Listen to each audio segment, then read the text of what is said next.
Isang mapagpalang araw po sa ating lahat mga kabisnis. Good morning po sa Luzon, Visayas at Mindanao sa mga kabisnis natin sa ibayong dagat. At ito po ang inyong Kuya Damulag Official. Lubos po nagpapasalamat sa inyo sa inyong tulong at suporta sa pagmamahal sa inyong abang lingkod. Siyempre, sa araw-araw po mga kabisnis, nagpapasalamat po ako sa inyo dahil sa inyong tulong at suporta at pagmamahal. Ano po mga kabisnis? Diyan nga po samahan niyo po ako sa simpleng vlog na ito mga kabisnis. Yun, mayroon tayong sasagutin dun sa mga reactor na po mga kabisnis. Ayun, wala pong iba, hindi yung aking idol, si Idol Taong Gala. Good morning sa iyo, Idol, at I love you sa iyo. Sana sa oras na ito sa mabuti ka rin talaga.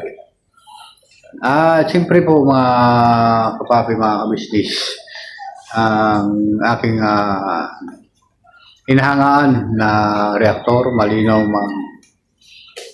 payo, malinaw bigay ng mga topic, ano po. Kaya idol ko po ito mga kapapi, mga kabisnis. Una pa lang namin pagkita, bilib na ako sa iyo, idol. Ayan. So, yun nga po linawin ko lang doon sa mga sinasabi ko.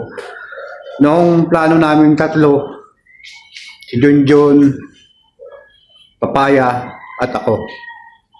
Wala ko sinabi doon na kasama si Istong. Ay, yung idol ko kasi si Taong Gala, tulog pa yata ito bago magsalita. Kaya hindi niya alam yung kanyang naibibigkas.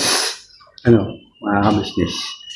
Ito, idol Taong Gala, para malaman mo, yung una kong pag-alis, wala pa silang YouTube channel. At saka si Istong, wala pa rin. 2022. Puro pa po kami walang YouTube channel. Kaya umaasa pa po kami sa sweldo nun. Ano po mga kabisnes. Kaya ang plano naming tatlo, ang nagplano doon, una nagsalita si Junjun. Nagsabi, ano po mga kabisnes. Tapos yung pangalawa na nagsalita si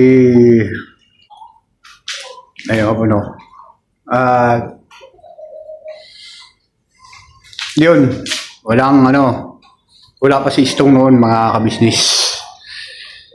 Wala pa si Istong. Yun, wala pa rin kami channel noon. Ganon yung 2022. Nangyari yun nung una kong pag-alis mga kabisnes. Kaya malinaw po, binibigay ko lang na dito, malinaw po para malinawan ang ating idol Taong Gala. Kasi baka tulog pa ito eh. Ano po mga kabisnes. Kaya sabi ko lang sa iyo, idol, yun ang totoo na hindi for the views ang sinasabi ko. Dahil yung ako, marami tayong dyan, marami tayong magkakaroon ng ng nagsisimpatiya na mag-iisip pa sila na kung totoo yung sinasabi ko, hindi. Ano po mga kabisnes. Kasi siyempre, sasabihin naman ng mga tao, mga kabisnes na ayan, nagsisinungaling na naman si Damulag. Gawa naman ng kwento para sa views. Yung pagtawag ko po kay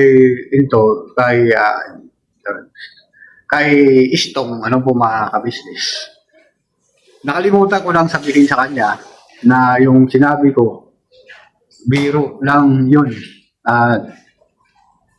Huwag niya sanang kasi tinutuo niya eh. Modo na yun, kumbaga dun sa amin mga kabisnes, sa TBO, sige, salitang ganon, ordinary na lang. Sige, awahin mo si kabisnes para angat buhay mo. Ayun sa akin naman, Tong, hawayin mo yung ako Tong, tsaka yung ka-business para umangat yung channel mo para dumami yung views natin. Nakalimutan ko lang sabihin na Tong, biro lang to Alam mo naman yung motto natin sa business official, ganun eh. Ngayon, pinalaki na is itong mga business ng mga ganung salita, Siyempre, parang sabi nga doon sa mga kanyang sabi nga ni Taong Gala, nagsalita daw si Istong dahil failure daw ang ka-business. Hindi din siya failure daw ang ka-business. Ayun kay Istong. Ayun, panoorin mo video mo, Idol, Taong Gala, na salita ni Istong, sinabi mo na failure ang ka-business. Hindi ang makakagawa. Nagsalita daw si Istong na dahil failure ang ka-business. Yan, panoorin mo yung sarili mong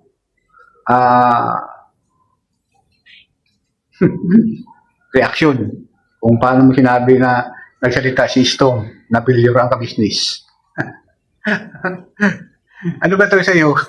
Or viewers din? No? Di siyempre, kahit paano, po mga ka-business, hindi ko rin sana bibigyan ng pansin to ang aking idol, Taong Gala. Kasi, marami na rin nagsasabi na tigilan na, tama na, at hindi na maganda yung sitwasyon. Ito, hindi kami nag-aaway, mga ka-business. Si Idol Taong Gala, kahit magkita kami dito, sigurado makikikapan pa kami o anong bagay na Kasi siyempre, siya po ay mahal din namin, mga ka-business. Siyempre, hindi na ako payag na Dito lang po na kami sa channel na ito sa social media. Siyempre, nagpapaliwanag kasi malalayo po kami, mga ka-business.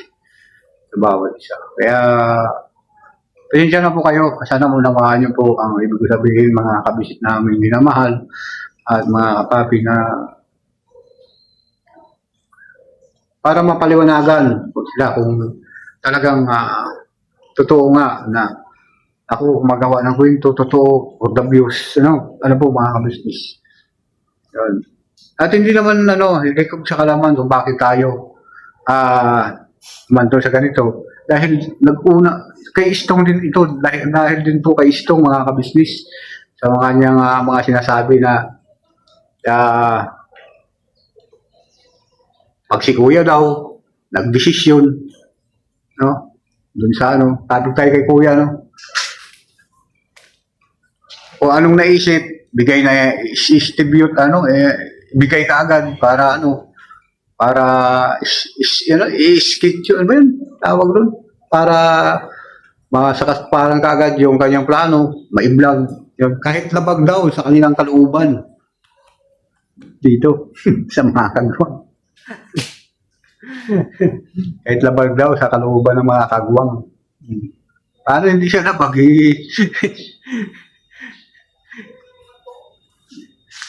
Siyempre, mahirap magsalita, mga kabistis, ng totoo. At kahit sila alam nila yung kung ano nangyari. Yan si Papaya, number 1 na buzzer ni Istong yan. Alam niya. Tapos niya pinagtatanggol. Siyempre, kung naalala mo, Idol Taong Gala, na pumunta sila ni Calvintor, ni Papaya, ni Junjun, diyan sa lugar mo.